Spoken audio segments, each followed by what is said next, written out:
अस्सलाम वालेकुम नाज़रीन, उम्मीद करता हूँ कि आप सब खैरियत से होंगे। 29 जनवरी 2022 बरोज़ हफ्ता सऊदी अरबिया की आज की कुछ अहम तरीन अपडेट्स आपके साथ शेयर करूंगा। तो आप सबसे रिक्वेस्ट है कि आपने ये वीडियो एंड तक लाजमी देखनी है। अगर आप सऊदी अरबिया के डेली अपडेट्स जानना चाहते हैं तो हमारा चैनल लाजमी सब्सक्राइब कर लें और साथ में बेल का बटन लाजमी दबाएं, तभी आपको कम्युनिटी टैब में लगने वाली जॉब्स की जो पोस्ट है उनका नोटिफिकेशन आपको मिलेगा। उम्रा ज़ायरीन एतमरना ऐप के जरिए होटल बुक करा सकते हैं। सऊदी वज़ारत हज उम्रा ने कहा है कि उम्रा ज़ायरीन एतमरना ऐप के जरिए होटल में कमरा बुक करा सकते हैं और दीगर अहम सहूलतें भी हासिल कर सकते हैं। अकाज़ अखबार के मुताबिक वज़ारत हज ने बयान में कहा कि जो उम्रा ज़ायरीन होटलों में कमरा, सफ़र के लिए ट्रांसपोर्ट और मुख्तलिफ सहूलतें हासिल करना चाहते हों वो ऐसा कर सकते हैं। बयान में कहा गया कि एतमरना ऐप के जरिए बुकिंग की अलामत को पुश करें, जिससे तमाम रजिस्टर्ड प्लेटफार्मों की फहरिस्त सामने आ जाएगी जो सेंट्रल बुकिंग यानी मकाम से मुंसलिक होंगे। वज़ारत हज का कहना है कि मंजूर शुदा प्लेटफॉर्म्स के जरिए उम्रा ज़ाहिर या मस्जिद नबवी की ज़ियारत का ख्वाहिशमंद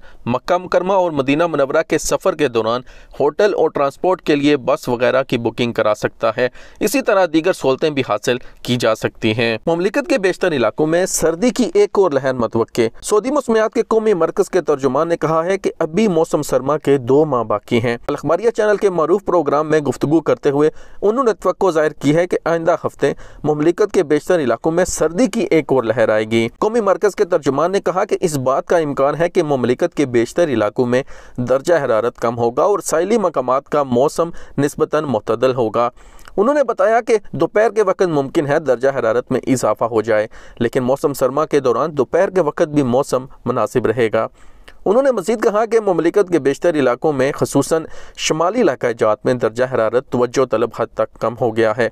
इन दिनों इन मकामात पर दर्जा हरारत मनफी चल रहा है। उम्रा ज़ायरीन की कदीम अशिया से सजे अजायब घर में खास क्या है। सऊदी शहरी ने उम्रा ज़ायरीन की कदीम अशिया से अजायब घर बनाया है। कदीम ज़माने में उम्रा ज़ायरीन काफिलों की सूरत में सऊदी अरब आते थे और इनके पास बर्तन भी हुआ करते थे। अल अरबिया नेट से गुफ्तगू करते हुए उन्होंने बताया कि उम्रा ज़ायरीन के काफिले सफ़र के दौरान जो अशिया इस्तेमाल करते थे इन्हें जमा किया और वो सब महफूज हैं। सऊदी शहरी जो म्यूजियम कायम किए हुए हैं उनका कहना है कि तकरीबन 24 बरस उम्रा ज़ायरीन के नवादिर जमा करने में लगाए हैं। उन्होंने बताया कि उम्रा ज़ायरीन का सामान कोई गैर मामूली नहीं, मगर चूंकि इसका ताल्लुक सफ़र उम्रा से है इस वजह से अहम है। 70 बरस से कहीं ज़्यादा पुराने उम्रा ज़ायरीन के नवादिर महफूज हैं। माजी में उम्रा ज़ायरीन जमजम महफूज करने और ले जाने के लिए ख़ास बर्तन लाते थे। 145 बरस पहले यहाँ जमजम के लिए जो बर्तन इस्तेमाल होते थे वो दवारिक, शरबात, जफ़ा, तरामस अल जमजमियात के नाम से मरूफ थे। इस ज़माने में लकड़ी के फ्रिज, लकड़ी और चर्म के कप भी ज़ायरीन को जमजम पेश करने के लिए इस्तेमाल होते थे। उन्होंने बताया कि उम्रा ज़ायरीन के ऊँटों के काफिलों का सामान भी महफूज है।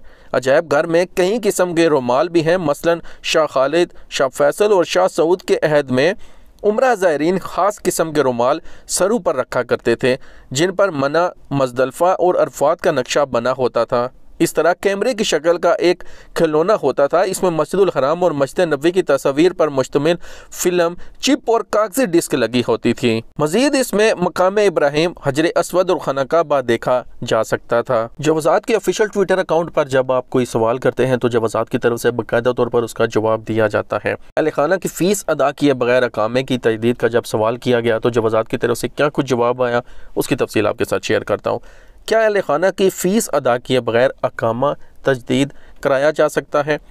सऊदी अरब में अकामा कवानीन के मुताबिक वो गैर मुल्की कारकुन जो अहले खाना के हमरा मुमलिकत में मुकीम हैं, इनके लिए हर फर्द का माहाना 400 रियाल फ़ीस आयद करना लाजमी है। फ़ीस अदा किए बगैर अकामा तजदीद नहीं कराया जा सकता। रवां बरस सऊदी हुकूमत की जानिब से अकामे की मुद्दत में इख्तियारी तजदीद की सहूलत फराम की गई है, जिसके तहत अकामा सामाही और शशमाही बुनियाद पर भी तजदीद कराया जा सकता है। इस हवाले से एक शख्स ने दरियाफ्त किया कि अकामा 6 माह से एक्सपायर है। कफ़ील ने तजदीद कराने के लिए फ़ीस जमा कराई तो फैमिली फ़ीस की मद में 19,000 से ज़ाहिद रकम जमा कराने का कहा गया। वाज़ेह रहे कि फैमिली मुमलिकत में नहीं है। सऊदी अरब में अकामा कवानीन के तहत ऐसे तारकीन जो अपने अहल खाना के हमरा मुकीम हैं, इनके लिए लाजमी है कि वो अपने अहल खाना पर आयद फैमिली फ़ीस अदा करें। आयद फैमिली फ़ीस रवां बरस 400 रियाल माहाना की बुनियाद पर वसूल की जा रही है। फ़ीस की अदायगी के बगैर ये मुमकिन नहीं कि किसी भी गैर मुल्की कारकुन का अकामा तजदीद कराया जा सके। रवां बरस से फराहम की जाने वाली सहूलत के तहत यह मुमकिन है कि समाही बुनियाद पर भी फैमिली फीस अदा करने के बाद इतनी ही मुद्दत के लिए अकामा तजदीद कराया जा सकता है। अकामा कवानीन के तहत यह लाजमी है कि तारकीन अपने अकामे की तजदीद से कबल अहल खाना पर मखाना बुनियाद पर आयद फीस अदा करें, जिसके बाद ही अकामा तजदीद कराया जा सकता है। रियाल रेट की बात करें तो आज पाकिस्तान के लिए फौरी का जो रेट है वो 46 रुपये 35 पैसे, STC पे का 46 रुपये 58 पैसे, तवील अलराजी का 46 रुपये 15 पैसे, वेस्टर्न यूनियन का 46 रुपये 35 पैसे, मनी ग्राम का 46 रुपये 40 पैसे और टेली मनी का 46 रुपये 15 पैसे है। इंडिया के लिए आज फौरी का रेट 19 रुपये 75 पैसे, इंजाज बैंक का रेट 19 रुपये 65 पैसे, STC पे का रेट 19 रुपये 50 पैसे, तवील अलराजी का रेट 19 रुपये 65 पैसे, वेस्टर्न यूनियन का रेट 19 रुपये 48 पैसे और मनी ग्राम का रेट 19 रुपये 65 पैसे है। तो नाज़रीन, ये थी सऊदी अरेबिया के आज की कुछ अहम तरीन अपडेट्स। उम्मीद करता हूँ ये आपके लिए मुफीद होंगी। सऊदी अरेबिया के डेली अपडेट्स के लिए हमारा चैनल लाजमी सब्सक्राइब कर लें। अपना बहुत सारा ख्याल रखें। मिलते हैं नेक्स्ट वीडियो में। अल्लाह हाफिज़।